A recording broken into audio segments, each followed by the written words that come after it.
I want to welcome everyone to our second Northwest Business Network meeting of 2022. I am very excited this morning to welcome all of you here, as well as our special guest, Rebecca. My name is Michelle Sherritt, and I am one of the founders and owners of the Northwest Business Network and our four other powerful networking groups. We have the Naperville, Oak Brook, North Shore, and Windy City Business Networks. Before we begin this morning, I'd like to cover just some brief housekeeping items and tell you just a little bit more about our network of business groups. Our groups were started back in 2008 on LinkedIn and have grown to be the largest networking groups online for these areas. We decided to take the groups live about 3 years ago, and we trademarked the names, and we now have over 313 paid members. We're still growing even during COVID, and we'd love for you to become a member as well. During the pandemic, we definitely had to shift our focus for our paid membership because we weren't meeting in person. So what we did is we offer a lot more advertising opportunities to our paid members. Our membership is $3.99 a year, and it includes a 30-minute podcast interview on our podcast channel, Windy City Biz, which has over 110,000 subscribers to date, which is really super cool. From that podcast, what we do is we also create a blog post about your business. We put it on all 5 of our websites. We also broadcast your business on all of our social media platforms. So all 5 groups have Instagram accounts, they all have Facebook accounts, and they all have LinkedIn pages. So we put it all out. We also do 3 shout outs per year on our other podcast interviews. So when we do an interview, we have some advertising at the end. So you get 3 shout outs for the year. All your online events are free, of course, because we're on Zoom. And we also have virtual happy hours. We just had one last night with about 30 people, and we gave away a 1-year membership to the groups. So that was really cool as well and a lot of fun. When we do start back up in-person events again, your membership will also include all the monthly meetings, which is all the room costs, breakfast, if there's speaker fees, happy hour event tickets throughout the year. We usually do 1 per month. And we also do 4 quarterly sit-down dinners. And have the proceeds go to a charity of our choice, usually like Ronald McDonald or Loaves and Fishes, something like that. And your ticket's free. It's a $150 ticket. So that's included in your membership. So a lot of great opportunities. Like I said, we just held our second virtual happy hour event last night, gave away a 1-year membership to Bobby. She was super excited. But our virtual events, our happy hours that are on Zoom, are not like a boring Zoom meeting. We have the colored wheel of questions. We have breakout rooms, and we always do a giveaway. So it's a lot of fun. Last night, it was supposed to be from 6:30 to 7:30, and we ended up staying on until 8. Just lost track of time. Our next one will be February 16th. So definitely make sure that you go to our website at nwbiz.net to learn more about our group and upcoming events. Today's talk, we ask that you keep yourself muted. Rebecca will be giving her presentation, and we have some spots in there where you can unmute and ask questions. We will do a Q&A at the very end. If you are on Zoom, just type your questions in the chat box if you'd like. And you don't want to unmute yourself, that's fine. If you're on Facebook Live, you guys know the drill. Just put your comments in the comment section, and I will go ahead and moderate those at the appropriate time. Today's speaker is Rebecca. Rebecca is the founder of Pleasantly Aggressive Coaching and Consulting, where she coaches to confidently own your leadership. Rebecca combines her background in social research with 20 years of sales, marketing, communications, and leadership experience to offer a wealth of knowledge and an engaging experience for her clients. Today, Rebecca is going to be talking to us about the networking mindset so you can be more strategic when you are networking and you come to these networking events. So I'd like to go ahead and welcome Rebecca. Thank you so much. I'm really excited to be here today and talk to you about one of my favorite topics, which is networking. So as she just pointed out, I am the owner of Pleasantly Aggressive Coaching and Consulting. I also currently serve as the Director of Enrollment and Financial Aid at the Avery Coonley School, which is in Downers Grove. In both of these roles, I am working to coach, I'm working to consult, but as she also said, I have a background in sales, marketing, communications, but networking and building a network is one of those things that I love to spread good word about, and I love to help others find their networking mindset. So for today, we're going to dismantle some misconceptions about networking. We're also going to help you build up your networking mindset. And then finally, I want you to be able to take away some good tips about networking at virtual events. We are in this space right now and have been for the last 2 years, making some of those interactions really challenging. So I thought it would be great to just be able to give a little bit of advice, a little insight about how you can leverage those virtual events like the one that was last night to build your network. So we'll just start with the basics though. Why is networking important? I think if we frame it around building a network within and outside of your organization helps build your personal brand and your business brand. This is how I define networking. So you are building a network, and we don't want to just think about outside of our organization, right? We want to think about who we're building a network in within our organization. And maybe you're a solopreneur, maybe it's just you. But for those of you who are working with larger corporations or small businesses even, you have to think about networking within your own organization as well. So how are you building your personal brand within your organization, and maybe how are you building your business's brand outside of it? So full disclosure, as I said, I love networking. Networking is easy for me in a lot of ways because I am an extrovert. So again, full disclosure, I'm an extrovert. I enjoy meeting new people. I enjoy going to events and shaking hands and saying hello and learning things about folks, right? But it can still be awkward and uncomfortable for me at times. So today I'm going to talk a little bit about and try to speak to those extroverts in the audience as well as the introverts, because for those introverts, networking can be even more uncomfortable, even more anxiety producing. So I don't want to downplay that at all, because those are real things that can get in your way of building your network. So let's talk about that. The emotions we feel about networking, our anxiety, our worry, our awkwardness, they often distort the mechanics of what are just simple interactions. So essentially, we kind of get in our own way. We get in our head, we make something, a mountain out of a molehill, if you will. And so it starts to distort what should just be a very simple interaction, right? An introduction, a brief conversation, a few questions, because we're so worried about outcomes, or we're just feeling incredibly awkward in that moment because we're afraid we're going to say the wrong thing. So if we approach it from the angle of this is just a simple interaction, it helps take some of that off the plate. So I'll pause for a moment, and again, as Michelle mentioned, you can unmute yourself or drop it in the chat, but what do you hate about networking?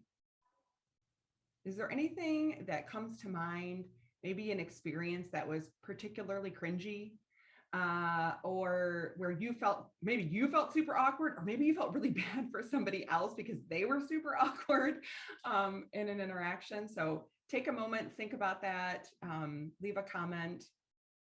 On Facebook, people are saying just talking to people. It must be introverts. Others are saying having a hard time introducing myself, talking about myself.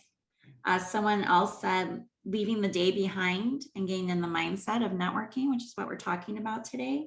If you have a bad day, it's kind of hard to be happy and outgoing at the end of the day. Best self, right? It's hard to be your best self. Yeah, especially when these happy hours are after work. Mm-hmm. Ben, I saw you had your hand raised. Did you want to share something? Yeah, I would say it very much depends on the group, but there have been networking events and networking groups that I've been to that it's very clear that the majority of people there are just there to tell others about themselves and not to actually learn about others. And that anytime I'm in a group that's like that, I don't enjoy that environment, and I'd rather move on to a group where everyone's in there to help each other grow and learn about each other and not just be able to talk about themselves. Great. Absolutely. Yeah, you're giving me a nice lead into some other things we're going to talk about today. So great. So let's talk about those misconceptions, and that you already started to touch on it a little bit, Ben. Number one, that networking only happens at networking events. So we obviously are talking through a business networking group, and we're talking about networking events, but let's expand that a little bit. Let's think about all of the opportunities and moments that exist in our daily lives to build a network. And I think about it, those obvious places, right? When you're at a happy hour through the business network, when you are at a chamber event, when you're maybe at a fundraiser, right? You're going to a fundraiser luncheon where you know you're going to be interacting with people. Maybe you were invited by a friend or a colleague and you're going to meet some new people. But also think about those personal times where maybe your significant other has a work event, a dinner, maybe everybody's getting together to go bowling or something, and you're invited. You're going to meet a whole lot of people that you don't know. Maybe it's if you have children, you're at a school function for them, you're going to meet some new parents, right? And in all of these situations, there is an opportunity to network. Whether you choose to take it is up to you, but you have to see those all as opportunities. So the second misconception is that it's just an exchange of business cards. So I will pause for a moment. I'm going to use the analogy that networking is pretty similar to dating. And I'm going to use this throughout this conversation. Now, for some of you, that's going to make this more anxiety producing, perhaps. But I think it frames it really well, because there are things that we would never do in a dating situation that we do in a networking situation. And I would argue if you approach it from a dating perspective, it will make it actually a little bit easier to network. So business cards are a great example, right? If you are at an event and you just walk up to somebody and hand them a business card and just start talking at them or ask for theirs, that is analogous to walking up to somebody in a bar and just shoving your phone number in their face and asking them to call you, and hoping that you get a date out of it. Probably not the best approach. Now, there are times where we're at maybe those speed networking events where it really just is everybody's just kind of passing their cards around and it's a very quick introduction. That's different. Business cards are more at the end, right? So you've met somebody at a bar or at a function, and you maybe want to ask them on a date. What's the last thing you do? The last thing you do is ask for their phone number or give them your phone number, right? So networking is the same thing. It's not that instantaneous exchange of business cards. It's a small part of those introductions and building that relationship. And the last one is that networking is selling. And to Ben's point again, if you go and approach a networking situation as though you are there to sell yourself, you will continuously be disappointed with the results, because networking is not selling. Those are two very different things. So you are building the know, like, and trust factor with potential customers. Absolutely, but that is very different from selling. So after we kind of debunked what some of those misconceptions might be, let's just really establish the ground rule that networking is about building relationships and building a network. So I think a lot of us know that, right? We know that it's about building relationships. For those of you who might be in sales, especially, most good salespeople will tell you that their business is all about relationships, right? But sometimes we just forget that in the moment. We forget that we're there to just build a relationship. So again, reframing this as a networking mindset, but just thinking about a network. And I am a very visual person. So I kind of see it as a constellation of stars, and I'm at the center of it. And I see all these stars around me are all of the people. And sometimes you can connect the dots, right? Of who can be connected to other people, who you want to connect with, how far away that star is from you, and how you're going to get to that star. How am I going to leverage a relationship to meet a potential client or a customer, right? So the more stars you have in your universe, the more likely it is that you're going to build meaningful connections. So networking is really about meeting new people. Again, for those of us who are introverts, that can be scary. So we're going to break down how we can make it a little less scary.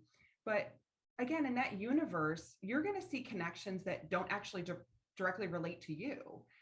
I very much see myself as a fierce networker, but I'm more well known as a connector.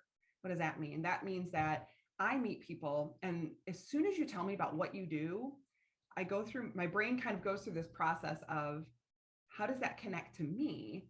But then how can I connect you with the rest of my network? Because sometimes you'll meet someone and there's no instant relevancy to the work that you're doing or a goal you're trying to achieve. But man, I have this friend who's running her own business and she's really been talking about needing those services. Let me connect you. That is a really powerful place to be in. It takes a little extra effort. And I would say that's kind of networking 201 instead of 101, is how to be a better connector. But again, it's a good mindset to be in, that sometimes those connections are not for you, they're for others. And you just never know how those connections are going to lead to other jobs or just learning opportunities. Sometimes networking isn't about getting another sale. Sometimes it's about what we're learning to get us to that next sale, right? So think of them as learning opportunities through those connections and network we're building. All right, so let's jump into some tactical things. So 3 tips to help you become a fierce networker, or at least a little less awkward. So if you're not ready to be fierce, maybe you could just be a little less awkward. So number 1 is preparation. So prepare, right? This also can trip people up, but this is the part where you're going to get homework. Everybody is going to get some homework today. So these are the questions we get most often, right? What do you do and where do you do it? Where do you work? And our initial instinct is to give that very canned response and say name, rank, and file, right? I work at the Avery Coonley School. I'm the Director of Enrollment and Financial Aid. That doesn't really tell you anything about what I do. It's not very memorable either, right? So you really want to think about really your unique value proposition, essentially, but maybe just what is your niche? And I would also argue this is especially important for those folks who are in more of a competitive market. So if you are maybe a realtor, maybe you're in banking services, maybe you're a hairstylist, some of these folks are going to be at events where there might be multiple people that are in the same category of business that they are. And that makes those introductions that much more important because you want to be the memorable one at that event, or you want to be that memorable person after you leave a big function where people are meeting lots of other people. So what is your niche? Now, your niche could be a lot of different things. Sometimes it's who is your ideal client, right? It could be that you serve a very specific market. So through Pleasantly Aggressive, I work predominantly with women in independent schools. So I'm working to coach women who are in private schools. That is my ideal client. I also work with any kind of female emerging leaders. But if I'm in a room, right, and I want to be memorable, I really try to target that audience so people know she's the gal that does this. That's what you want people to walk away with. He's the guy who does this. You want them to be able to regurgitate it almost instantaneously to someone else. It's got to be that short, that quick. So think about your niche. It could be your customer service approach. Maybe you're the guy, right, that is all about the customer service experience, and there's something really special that you do for your customers. Now, it might not describe everything that you do, and that's okay. Sometimes talking about why or how we do something is more important than talking about what we do. So if I'm at an event or I'm meeting folks and somebody tells me they're in insurance, I may or may not be interested in learning more about that because I don't really know what kind of insurance they're selling. But if somebody tells me that their mission and their goal in life is to make sure that women are set up with the appropriate amount of life insurance so that they can provide for their families after they're gone, whew, that speaks to me, right? Like that says something. So think about your target client, think about your niche, and then think about what makes you different. Again, that might be just your approach to the work that you do. It might be, for instance, I have a great friend named Christine who is in the travel agency business, and her value proposition is that she gives a portion of the proceeds back from whatever you spend on your vacation to the charity of your choice. So all you have to do is tell her your charity, and she earmarks a certain portion of what would be her profits to a charity. Love that. And does it have anything to do with how she's going to book for you, what her customer service is like, who her ideal? No. But man, I remember that the first time I met her. And is she my travel agent now? Absolutely.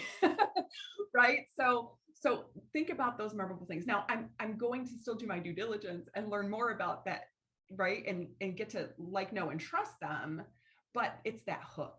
It's that hook that's really valuable. So again, we're going to go back to the dating analogy. If somebody's asking you that initial question, you have your prepared response. Make it brief, make it memorable. I know easier said than done, but after you've practiced it a few times, and it doesn't matter if you're in the car, you're practicing with your kid or your husband or whoever, just to refine it so that it doesn't feel as staged or as awkward as it might that first time. The follow-up to that, much like dating, is that you also want to be a really good listener and you want to ask really good questions.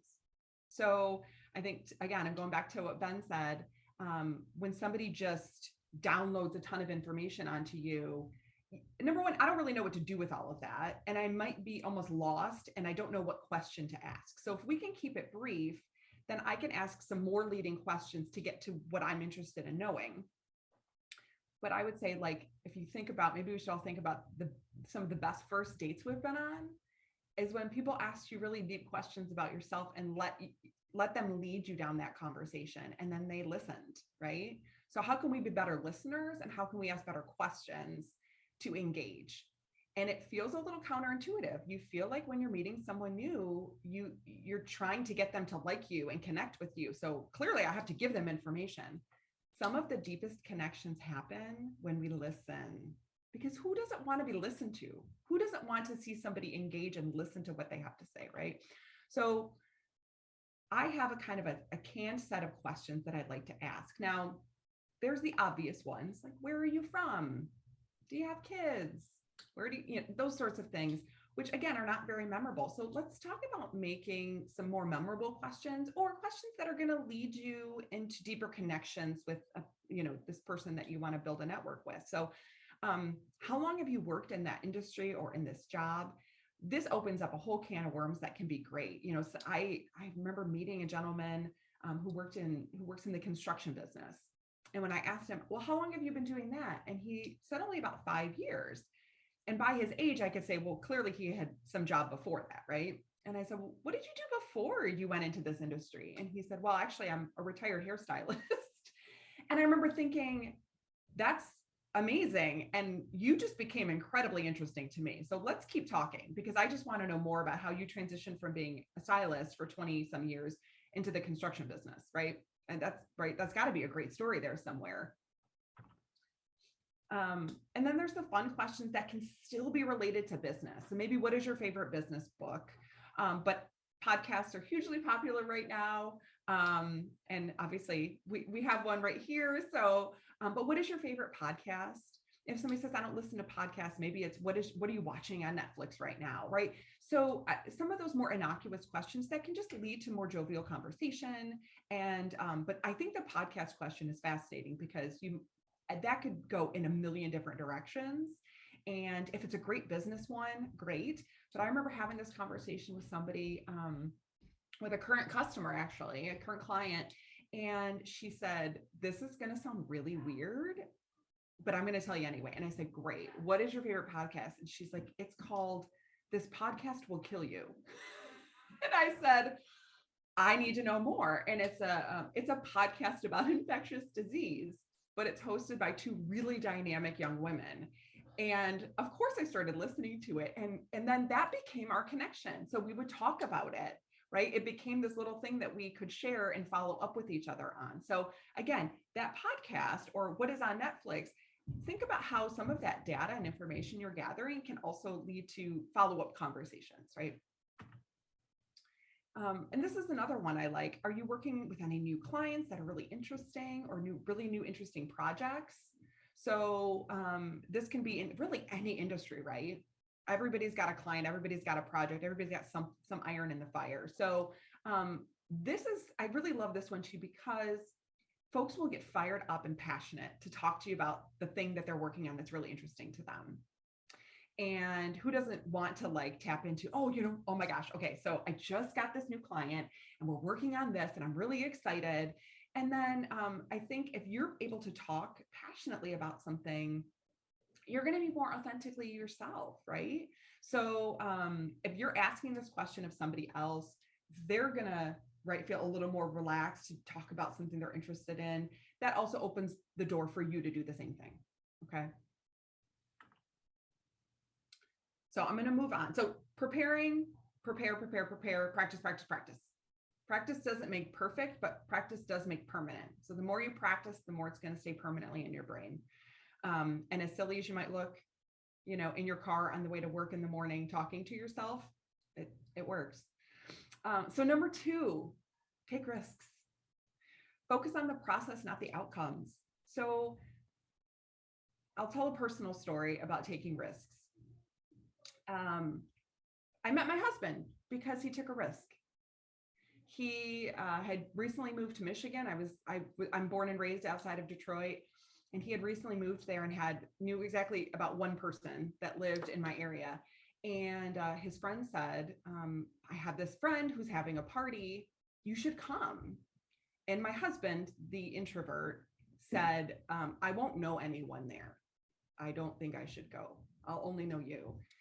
And his friend said, dude, that's kind of the point.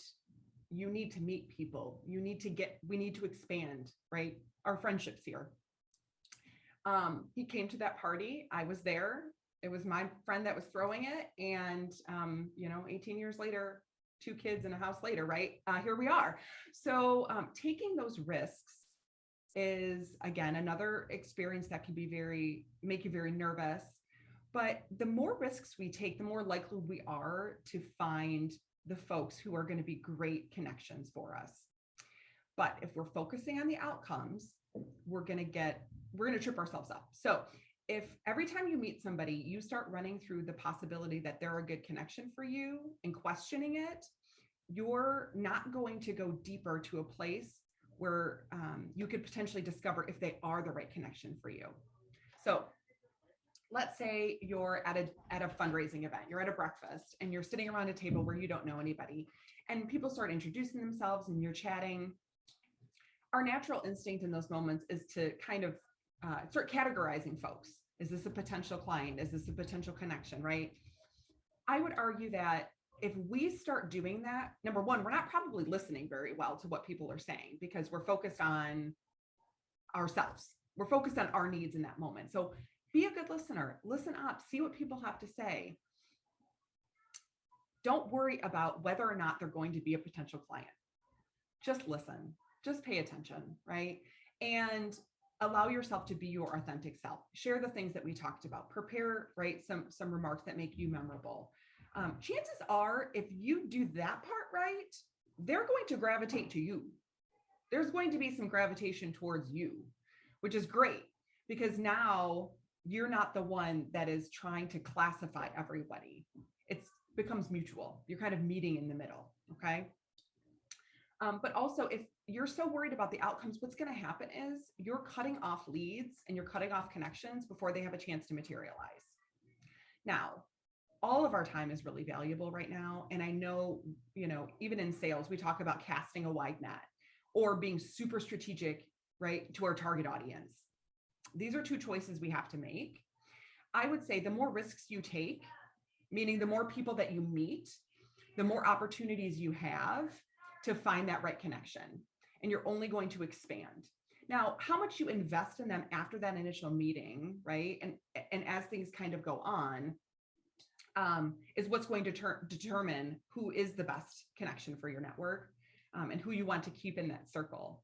But that also requires us to know when to kind of cut things off too. Like, I'm not going to continue to foster this relationship if it doesn't seem like it's going anywhere, right? You don't have to ghost somebody, again, dating analogy. You don't have to ghost them, but perhaps we don't need to schedule another coffee or a luncheon together because I don't really know that this is going anywhere. But give it a try, give it a go.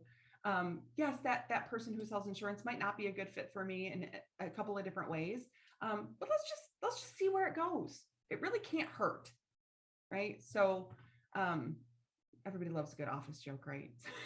So, but you really do miss 100% of the shots you don't take. So if you truly are invested in expanding that network, then you have to keep taking those shots and keep taking those risks. So this is the big one. Networking is a marathon. It's not a sprint. This feels the most hard, I think, for most people because we live at a time when everything is so immediate, from text messaging to Amazon Prime to Uber Eats, right? Everything is at our fingertips immediately. And there's this deep desire to make a connection and have it materialize into business instantaneously. And that's pretty rare, right? If you're in a product-based business, perhaps you'll be able to get a customer quicker. But I would argue that if you're looking for meaningful long-term clients, if you're looking for meaningful long-term connections, for them to be meaningful and long-term, you have to think of it as a marathon and not a sprint. And again, most of us can probably think of a time where somebody tried to sell us too quickly. And even if we were maybe interested in their offerings, it felt like the quintessential thing about sales that we all hate, which is that it feels sleazy. It feels like you didn't really listen to what my needs were. It feels like you don't really know me. It feels like you're desperate. It feels like, right? Fill in the blank. It feels like this. So the only way to counteract that is to be in the mindset that it really is a marathon and that it's going to take time. And I would also argue that we could all probably think of a time where we met someone and it was years later that we needed them or their services, right? That we went back in our mental Rolodex and said, that's right, I met that woman. She was so nice. And I think she was a business accountant. And I really need one now. And I'm going to see if she's still doing this and reach out to them. So making yourself memorable isn't just about that follow-up a day later, right? Making yourself memorable is that somebody a year later will remember you and look you up on LinkedIn because they now need your services. I think the other piece about this too, and for those of you, again, who are in sales-driven industries, we're always tracking our leads, right? We're always thinking, okay, what is the lead and where are they in the process? And when have we lost that lead? This is not that. You cannot trace networking necessarily to lead generation even in the same cycle, right? So depending on whether you're a quarterly cycle, I'm on an annual cycle at schools. Sometimes I see people come back 2 and 3 years later after I've met them to pursue enrollment at my school. But I knew that it was because of some of those initial interactions. And it's not a bad thing that it took that long for them to get there. It's okay. But again, it's a mindset. The other piece is not just thinking about lead generation and sales, but let's talk about jobs and job opportunities, right? You're meeting people within your industry, outside of your industry. When you want to be part of the Great Resignation, which is happening right now, and you start exploring options, where do you go first? You go to your network. You go to LinkedIn, right? You start talking with folks. You quickly realize how small or how large your network is when you start looking for a job. It happens very fast. You see just how vast or small it really is. What I don't want you to do is be in a situation where you start looking for a job and you think about your network and you think, oh my gosh, it is too small. I have closed myself off to so many people because I didn't take risks, right? And now I'm looking for something and I don't have a vast enough network to really get me where I need to go. So even if you are happy in your job and you want to stay there, there will be a time where you might be looking. You can't rewind the clock. So start building this network now, right? So that when that time comes, it's there. It exists and you have something to dip into. I'm going to go back to that other comment about being a connector as well. I just had a student reach out to me yesterday, a former student of mine, and she noticed she's leveraging LinkedIn. And I love it. She's a college student. And she said, I noticed that you are connected to somebody who works at the Sierra Club. I'm interested in environmental science and I'm looking for an internship. Could you connect me or would you be willing to reach out for me? And I thought, instantaneously within 30 seconds, I sent an email to that person. I said, this girl is amazing. And do you have anything that would be relevant for her? Because I'm willing to vouch for her. And right, my connection at the Sierra Club, I made almost 20 years ago. Somebody I did work with many, many years ago, and we stayed connected on LinkedIn, right? So but that was a connection. That wasn't for my personal gain. It wasn't for business for me. But I will say that brought me a lot of joy to know that I could be that connector for folks. I know that the end result will be a positive one, even if it doesn't materialize into anything, right? Let's talk maybe about what happens when it doesn't materialize into anything. There's still something about putting good out into the universe, something about just being kind and wanting to help other people that I think there's a great deal of value in. So stepping away from that, it's all about me. It's all about what I can get out of this, and really stepping into how can we help one another? How can we be kind? How can we share these resources, these contacts? I think that's also a really great piece to understand about building your network. Okay, so I'm going to transition a little bit into virtual events. So we talked a lot about different ways that we can network, different places we can network, and what building a network looks like. In the last 2 years, I will say personally, I've struggled the most with not being able to go to conferences, not being able to go to dinners. I am a very in-person, touchy-feely, I want to get face to face with you kind of person. And it's been a real struggle for me. So just again, in full disclosure, I've had to really problem solve around how am I going to connect with folks when I can't get in front of them, when I can't be in a room with them. And I've developed a couple of strategies that seem to have been working well for me, although they are a little labor intensive and at times can feel inauthentic, but I'm going to tell you they absolutely are authentic. So the rules of the game are the same. We need to engage, but the engagement looks a little different. So first and foremost, and I kind of wish I was on the call last night, because I probably could have seen some of this in real time, but I really encourage folks, if you're in a non-webinar style format, right? So you're in a Zoom call or in a Microsoft Meetings, use the chat. So much like you're going to say things and do things that are memorable in an in-person event so that somebody remembers who you are, use that chat to engage either individually with someone, send a private message to someone, or really just share your thoughts. It doesn't have to be a question. I think sometimes we wait for the question and answer to put a question in the chat. You don't have to wait for that. If somebody says something that really resonates with you, give them a shout out, right? Like, who doesn't want a shout out in the chat that you liked what they had to say? Okay. But also, like, if there's something that you want to share about yourself, and it's appropriate time, drop your LinkedIn link, have that ready to go. Drop your email address in, like, hey, I'd love to connect more with so-and-so, or if anybody's interested in meeting up again, I'd really love to be a part of that, but use it. Don't overuse it, but use it, okay, as a way to engage. Think of it as engagement. Also, identify some of those potential connections. So as you're going through the list of participants, folks are talking, be a good listener. I know sometimes we're thinking of something we can say. We want to say something memorable. Get it, absolutely. But also be that good listener so that you can identify what some of those potential connections would be. Think of it like you're in a room, right? And you're sitting at a table as best you can. And when that person across from you says something that resonates, I lately have been keeping a pad of paper when I'm in Zoom meetings like that and writing down names or business names of folks. So I keep a running list of who's in the chat or who's on the call that I want to follow up with. Sometimes, depending on the organization you're working with or the event you're at, you might already have a list of those folks, but I would really encourage you to write down their names so that you have it, and jot down a few notes if you need to. So here's the trickier part, is that how do you do follow-up, right? Maybe they didn't even know you were on the call. Maybe you were just another face in a sea of faces, but hopefully you left a few things in the chat. Maybe you made yourself, a little memorable.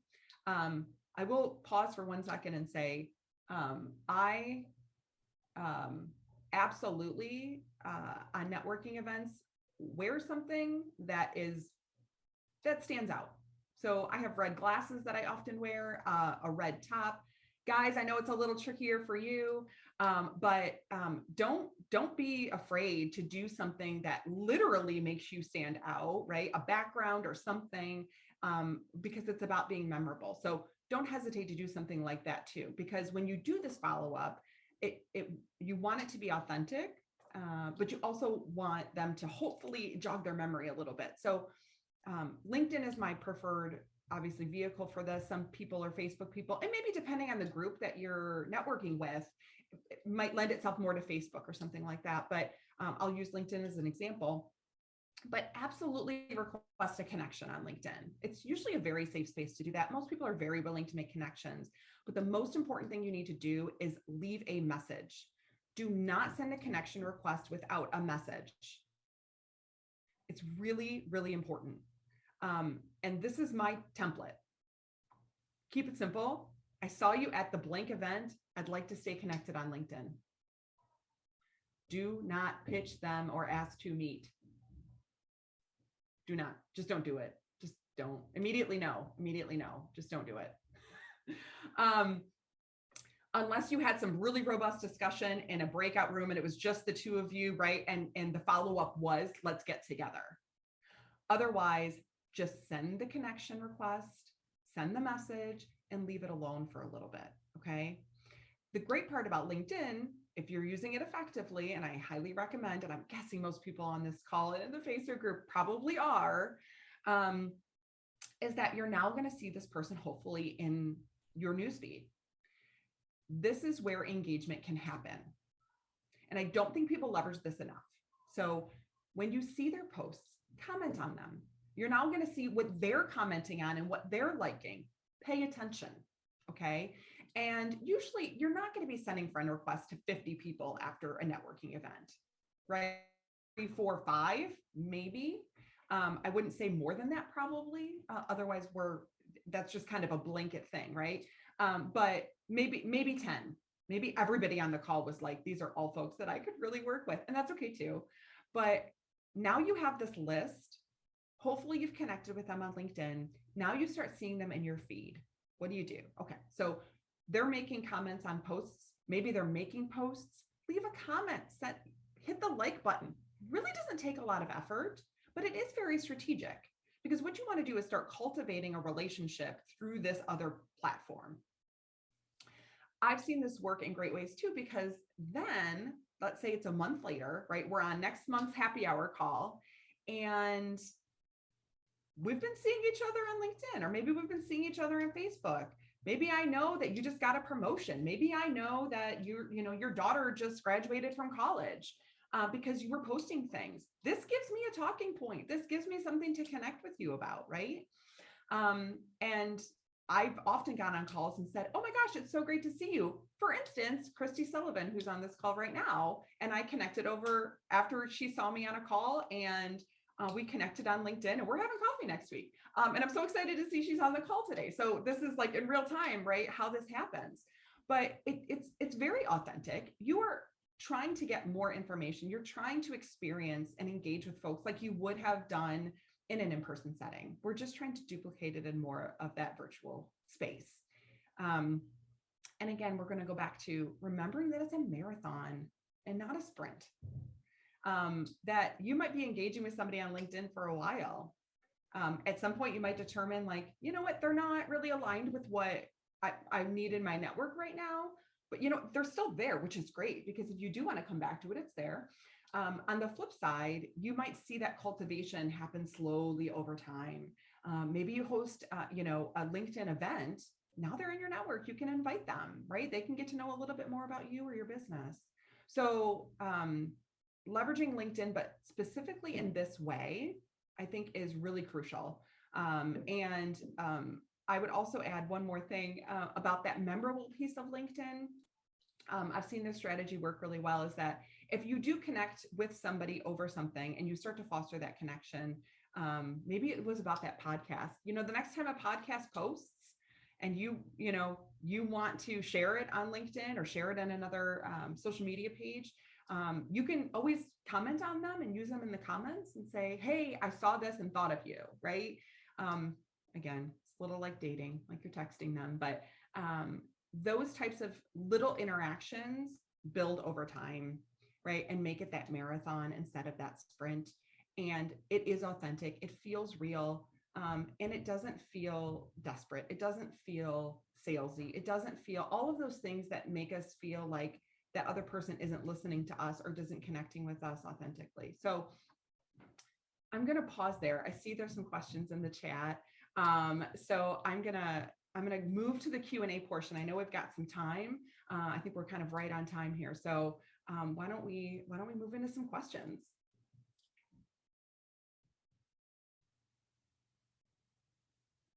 Oh, you're still muted. Okay. Would anyone like to unmute and ask any questions? We've had a pretty good conversation going on in the chat. So we've had, and on Facebook as well, I've been interacting with some folks just to kind of get the Q&A started. A lot of people said networking is kind of like sales. It takes maybe 7 to 8 touches before something materializes. Mm-hmm. Absolutely. Yeah. From a marketing perspective, right? That drip marketing, you're drip marketing yourself, right? And your personal brand. Absolutely. And something last night at our virtual event, I kind of wish you were there too. But a question that was on our wheel of questions that we did was, there were 2 actually. Why are you passionate about what you do? That was a really good question. And it really got people, I was going into the different breakout rooms and like we had some people, like we also said, why did you start your business? Because we had a lot of business owners and we had some people that like teared up about their stories and it got really emotional at one point. But I thought those were good questions because we remembered now those folks because of what they said last night. Absolutely. Origin stories, right? They hit us right here. We love to hear those stories and they're going to be so unique. Mm-hmm. That story can't be duplicated. How you got to where you are, why you started your business. Nobody will have that same pitch. Nobody will have that same story. So it will be memorable. Yeah. I see, Ben, you have your hand raised. Yeah, I just wanted to ask Rebecca, what's the story behind you coming up with your business name? Because I think it's brilliant. Thank you. So again, love to tell this story. When I first came on to Avery Coonley, I actually was hired by the outgoing head of school. And the way it works in independent schools is that usually it's a year where somebody announces that they're leaving and we go through the whole search process to appoint a new head of school. So I was working under this head of school for about 6 months before he was going to be leaving. And because he was on his way out, I thought, I'm just maybe now's a good time to get some really candid feedback. I'm a big believer, right? And really good feedback. That's how I grow. That's how I learn. Take it on the chin, but like use it. And so I remember setting up a meeting with him and saying, I know you're going to be leaving soon. And I just have some questions for you. I'd really love your insights, right? And I said, my first question was, what advice do you have for somebody who wants to be a head of school or be in a high level of leadership in schools? And he said, you have to be able, you have to get used to having your name burned in effigy every day, because, you're responsible for everything. Same thing can be said for like a CEO, right? Like somebody is always going to hate you. And you just have to get comfortable with that. And I think especially for women, there's that deep desire often for us. We've been taught to be more likable. And likability is really culturally, right, and societally has been kind of pushed upon us. So for women to be able to get comfortable with their name burned in effigy every day was going to be a stretch for me. And I knew I had to start working towards that. And then the second question I said was, do you think I have what it takes to be a head of school or to be in a high level of leadership? And his response was, yes, unequivocally. You are pleasantly aggressive. And he said, you go after things, but you do it with a smile and with enthusiasm, and people just kind of follow. Like, we don't know what else to do because you have such conviction. And I don't know if it was intended to be a compliment or not, but I took it as one because I really do think that's how I approach business and I approach life, is that when I know what I want, I'm incredibly determined and driven. But I also understand that we live in a society in which being able to sell yourself, right, and being a little bit pleasant and being approachable is how you're going to be able to accomplish your goals. If I'm just driving hard all the time without that pleasant piece, if I'm aggressive all of the time without a little bit of, edge taken off, I'm not going to get where I need to go. So that phrase stuck with me, and I never let go of it. And that was 8 years ago. And as I started developing this business and I was thinking about what I would call it, it really was no question that that was what I wanted it to be. That's an awesome story. Thank you for sharing. Thank you for asking. That's a really good story. We have Michael here on Zoom put in the chat, and he said, one question that I ask is, what are your current challenges? That's a good one. That's a great question. Yeah, I like those responses too, right? You're going to get some interesting, like, what are your pain points and that kind of work. I get that question a lot because I work at a school, right? So, how are you all handling COVID? Right? What does that look like? Yeah, absolutely. I think that's a great question to ask as well. There's also a comment on Facebook from Justin. He says, networking is just basic conversations happening naturally. He said, if you go into a networking event expecting to sell yourself and to make a deal by the end of the night, it'll never happen because everybody is there doing that. Yeah, you're just going to be disappointed. And then, one of the things we can talk too about just briefly is evaluating your strategies around building a network and deciding what is working for you and what's not, right? Sometimes we stop going to events because they think the events aren't working.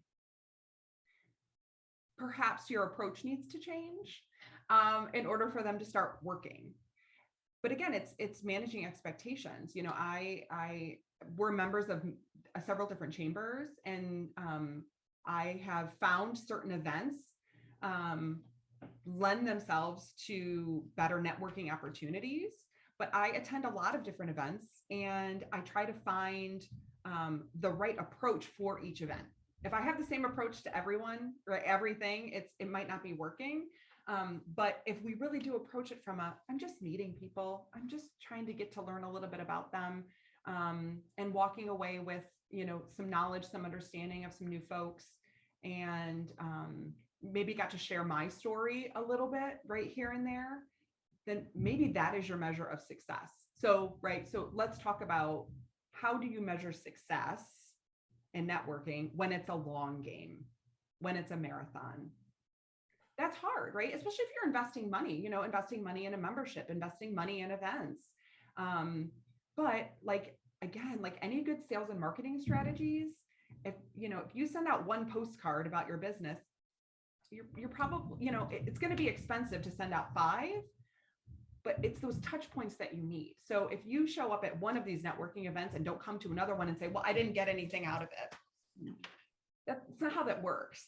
And if that's how you want to approach it, then it's not going to be successful for you. So, right, setting some goals and some parameters around what success looks like then becomes, okay, I need to attend at least half of the events offered by Northwest Business Network in the course of a year. And then at the end of that year, I'll evaluate, okay, how many connections did I make? What folks did I meet?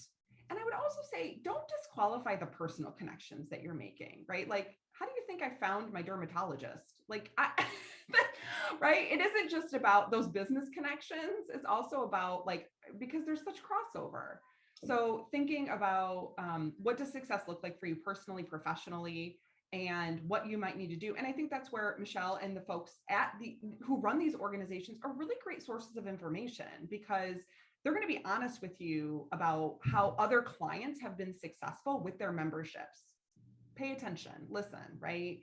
Because they're going to guide you in the right ways to make sure that you're getting the most out of your membership. And again, to your measure of success and managing those expectations of how you should feel at the end and what your network should look like at the conclusion of, being a member at the end of whatever, a quarter or a year. I think it's important to make that part of it, right? Like any sales and marketing strategy, you don't just invest the money and then never look at metrics afterwards, right? Like you have to think about what came out of it. Awesome. Yeah, I think that's it for Q&A. Just a lot of great comments about the talk. Wonderful. Well, I'm going to progress this forward. So this is your other piece of homework. So the first piece of homework was work on preparing your own authentic questions, or you can copy mine. That's great too. But also think about that unique value proposition. Think about your niche, what makes you unique. Might be the how, it might be the why. It's probably not the what. And then your second piece is to go and connect with me on LinkedIn. But you have to send me a message, otherwise, right? That's the assignment. In order to get credit, you have to send me a message. And then I would also, when you're on my LinkedIn, once we connect, I did do a blog post about networking, and it's 3 steps to be a fierce networker. So a lot of what we talked about today is in there. There's also some additional resources. There's a great TED Talk about taking risks and how that expands your universe. I highly recommend that. And there's a couple of other little resources in there that you can, hyperlinks that you can click through to get a few more details. So I strongly recommend that you can bookmark that on my LinkedIn page as an article on LinkedIn. Feel free to share it if it resonates with you. My website's there as well. So I post a lot on LinkedIn articles, but I also have a blog. But I'd love to connect and stay connected. And I love additional questions as you process what we talked about today. Happy to follow up with you as well. Awesome. Thank you so much, Rebecca. This was a great talk. I definitely took a lot from it, from approaching networking a totally different way. Everyone says that I'm an extrovert, but really I'm not. And when I go to these networking events, even our own networking events for our groups, like I'm nervous when, but then, everybody shows up and it's casual conversation and it's just talking with people. Once you realize that you go to these networking events not to get something out of it, it's just to build relationships and just go into it being your authentic self, I think things happen naturally, definitely. So thank you so much. As a reminder to everyone, our next virtual happy hour event is going to be February 16th. And everyone who registered today will get an email with that information. Again, we will have a giveaway as well. I don't know what that's going to be yet. If you're on Facebook Live, you guys know how to get in touch with us at nwbizbiz.net. You can go ahead and sign up for our newsletter as well so that you have all the upcoming events available to you. Monday, we have another talk from Alexis Rago. Alexis is going to be talking to us about how to love our business and reconnect to our daily grind. So it's an interesting topic. It's going to help us to reconnect with our business and just not be doing the things that we're doing every day. And like we're in a rhythm and a repeat pattern and we're not into our business anymore. So we got to reconnect. So you don't want to miss her talk. So if you want to learn more about our groups, you want to learn about membership, the advertising opportunities, our podcast, anything that we talked about today, just visit our website, nwbizbiz.net. Again, Rebecca, thank you so much. This was recorded and you guys will all get the recording as well, so you can refer back to it when needed. A lot of great points today. Thank you so much, Rebecca. Thank you so much for having me. It was really great to talk with everyone. Thank you so much. So we're going to go ahead and end it, everyone. Have a great day and thanks for attending. Thank you.